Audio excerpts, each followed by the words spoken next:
और जेडीयू के जो नेता हैं गुलाम गौस, उन्होंने यहां तक कह दिया था कि बीजेपी देश को गृह युद्ध की तरफ धकेलना चाहती है, गृह युद्ध की तरफ ले जाना चाहती है। बीजेपी से पूछकर कोई काम होगा क्या? उन्होंने मंदिरों और मठों की बात कही थी। क्या बयान रहे हैं जेडीयू के? याद रखिए, हम उस जेडीयू की बात कर रहे हैं जिसने इस बिल का समर्थन किया है संसद में।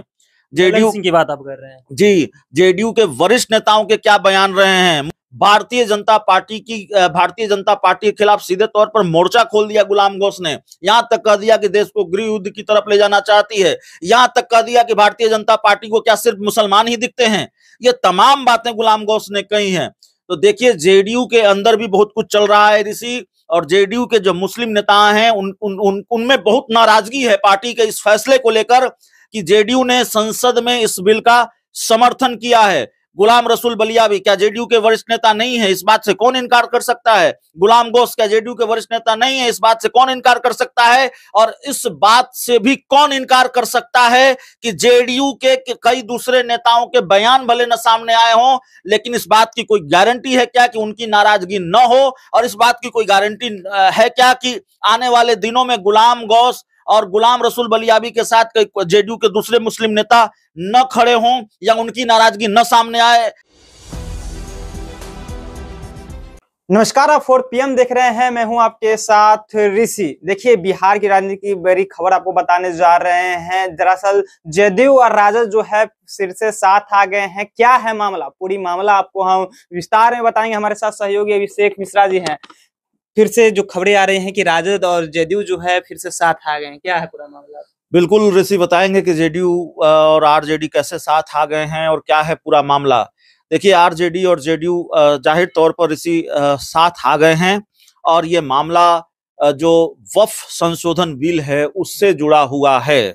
कह सकते हैं कि एक बड़ी गलती मोदी शाह से हो गई है, या एक फैसला भारी पड़ता हुआ दिख रहा है। अब कितना भारी पड़ेगा आगे जाकर ये देखना पड़ेगा, लेकिन इस बिल का समर्थन हो सकता है नीतीश कुमार को भी भारी पड़ जाए, इस बिल का समर्थन जेडीयू को भी भारी पड़ जाए, ये दिख रहा है। क्योंकि वक्फ अधिनियम बिल जो है उसका समर्थन भले ही जेडीयू ने किया है संसद में, लेकिन जो जेडीयू के मुस्लिम नेता हैं वो आरजेडी के साथ हैं, वो आरजेडी के सुर में सुर मिला रहे हैं। और जेडीयू के जो कुछ नेता हैं उनके सुर और तेजस्वी यादव के सुर में कोई अंतर नहीं है। इसीलिए हम कह रहे हैं कि जेडीयू और आरजेडी साथ साथ आ गई है।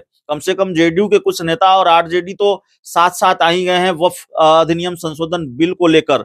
बहुत सारी खबरें अंदर से आ रही है। कुछ नेताओं ने नीतीश कुमार से मुलाकात भी की है, नीतीश कुमार ने कहा है हम इसको देखेंगे, तमाम तरह की खबरें आ रही है। लेकिन सबसे पहले हम आपको बता दें, दर्शकों को बता दें कि कैसे इस बिल को लेकर आरजेडी और जेडीयू साथ साथ आ गई है।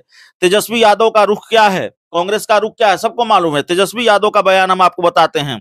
उन्होंने कहा है कि all India Muslim personal law board सहित अनेक मुस्लिम संगठनों, बुद्धिजीवियों के साथ ही पार्टी के मुस्लिम लीडरों से प्राप्त सुझाव एवं विचारों के आधार पर हमारी पार्टी के राष्ट्रीय अध्यक्ष लालू प्रसाद और मैंने लोकसभा और राज्यसभा के अपने सांसदों को इस संविधान विरोधी बिल का विरोध करने को कहा था। संविधान की धारा 29 हर धर्म को स्वायत्तता और स्वतंत्रता देती है। जब स्वतंत्रता, स्वायत्तता और सामान को खारिज करने की हर नीति और नियत के खिलाफ हम लोग और हमारी पार्टी लड़ती रहेगी। इस कानून को लेकर पार्टी के तमाम सदस्य संसदीय समिति में बिंदुवार हर पहलू पर अपना पक्ष मजबूती से रखेंगे। तेजस्वी यादव संविधान की धारा 29 का जिक्र कर रहे हैं, 29 का हवाला दे रहे हैं। आप जब जेडीयू के एक वरिष्ठ नेता हैं गुलाम गौस, उनसे जब बात कर रहे थे, आपको याद होगा उन्होंने भी संविधान की धारा 29 का हवाला दिया था। और जेडीयू के जो नेता हैं गुलाम गौस, उन्होंने यहां तक कह दिया था कि बीजेपी देश को गृह युद्ध की तरफ धकेलना चाहती है, गृह युद्ध की तरफ ले जाना चाहती है। बीजेपी से पूछकर कोई काम होगा क्या? उन्होंने मंदिरों और मठों की बात कही थी। क्या बयान रहे हैं जेडीयू के? याद रखिए, हम उस जेडीयू की बात कर रहे हैं जिसने इस बिल का समर्थन किया है संसद में। जेडीयू सिंह की बात आप कर रहे हैं जी। जेडीयू के वरिष्ठ नेताओं के क्या बयान रहे हैं, मुस्लिम नेताओं के क्या बयान रहे हैं, जरा सुनिए।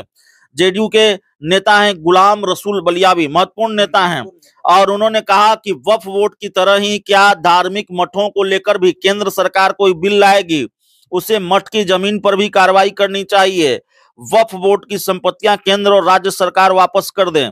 इन्हें सरकारें अगर अल्पसंख्यक कल्याण के हवाले कर दे तो अल्पसंख्यकों में जो शैक्षणिक पिछड़ापन है उसे खत्म करने के लिए हुकूमत के अनुदान की आवश्यकता नहीं पड़ेगी। वक्फ बोर्ड की संपत्तियों पर केंद्र सरकार का कब्जा है। गुलाम गौस, जेडीयू के एक और मुस्लिम नेता, उन्होंने क्या कहा? उन्होंने कहा केंद्र सरकार को वक्फ से संबंधित प्रस्तावित संशोधन विधेयक को संसद में पेश करने के पहले मुस्लिमों के बीच इस पर चर्चा करानी चाहिए। वक्फ की संपत्ति अंग्रेजों या किसी सरकार द्वारा दिया गया दान या खैरात नहीं है। देश में वक्फ के तहत 8,70,000 संपत्तियां हैं, 9,40,000 एकड़ भूमि है। इसे मुस्लिम समाज के लोगों ने समाज के गरीब और कमजोर वर्ग के विकास के लिए दिया था। ये बयान है जेडीयू के मुस्लिम नेताओं का। जेडीयू के नेता ही सहमत नहीं है पार्टी के बयान से, और जेडीयू के जो कई वरिष्ठ नेता हैं, दो का तो हमने उदाहरण दिया, और भी कई लोगों की राय अलग होगी, इतर होगी पार्टी के नेता, पार्टी की राय से, लेकिन कम से कम गुलाम रसूल बलियावी और गुलाम गौस, ये दो नेताओं के बयान आप सुन लीजिए। जो बात तेजस्वी यादव कर रहे हैं वही बात कमोबेश दोनों कर रहे हैं, और आरजेडी के सुर में सुर मिला रहे हैं।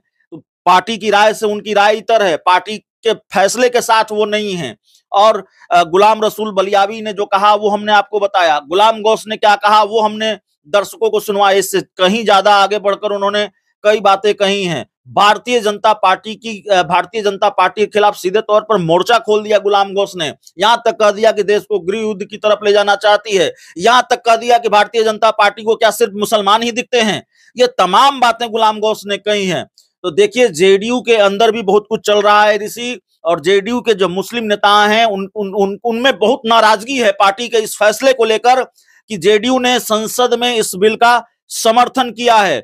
गुलाम रसूल बलियावी क्या जेडीयू के वरिष्ठ नेता नहीं है? इस बात से कौन इनकार कर सकता है? गुलाम गौस क्या जेडीयू के वरिष्ठ नेता नहीं है? इस बात से कौन इनकार कर सकता है? और इस बात से भी कौन इनकार कर सकता है कि जेडीयू के कई दूसरे नेताओं के बयान भले न सामने आए हों, लेकिन इस बात की कोई गारंटी है क्या कि उनकी नाराजगी न हो? और इस बात की कोई गारंटी है क्या कि आने वाले दिनों में गुलाम गौस और गुलाम रसूल बलियावी के साथ जेडीयू के दूसरे मुस्लिम नेता न खड़े हों या उनकी नाराजगी न सामने आए? इस बात की भी कोई गारंटी है क्या? तो देखिए बवाल बड़ा हो गया है और सियासी बवाल हो गया है, और इसीलिए हम कह रहे हैं कि जेडीयू आरजेडी साथ साथ है।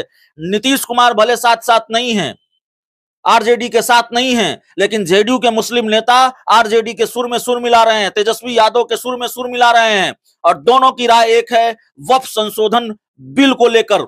तो भारतीय जनता पार्टी ने जो फैसला लिया, केंद्र सरकार जो बिल लाई है, और उसके बाद जिस तरह से जेडीयू ने उसका समर्थन किया है, नीतीश कुमार को भी यह फैसला भारी पड़ रहा है, क्योंकि उन्हीं की पार्टी में इसको लेकर मतभेद है, उन्हीं की पार्टी में इसको लेकर बहुत मुखर आवाजें उठ रही हैं। लेकिन गुलाम गौस से जब हमने बातचीत किया तो उन्होंने कहा कि जेडीयू पार्टी ने समर्थन नहीं दिया, लेकिन एक जो है व्यक्ति विदाउट नाम लेते हुए ललन सिंह पर इशारा कि एक आदमी समर्थन दिए हैं।